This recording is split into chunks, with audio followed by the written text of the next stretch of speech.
என்னுடைய தந்தை ஒரு வைத்திய ஒரு ஒரு மருத்துவர் ஒரு டாக்டர், ஒரு மெடிக்கல் டாக்டர். அப்போ நான் வீடு கட்டியிருக்கேனா, நான் வளவு வாங்கியிருக்கேனா, நான் வாகனம் ஓடுனா, இது எல்லாத்துக்கும் கணக்கு காட்டலாம்.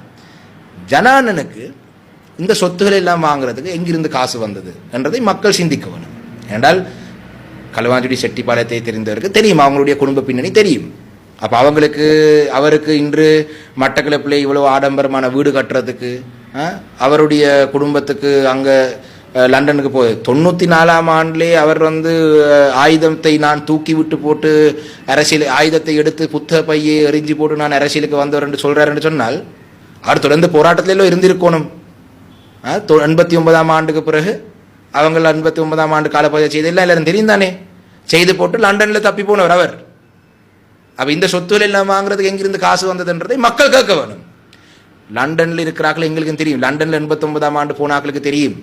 இந்தளவு சொத்துகள் சேகரிக்கலாமா லண்டனில் உழைத்தன்று எல்லாருக்கும் ஒரு சந்தேகம், கேள்வி இருக்கு. இதை மக்கள் கேட்க வேணும்.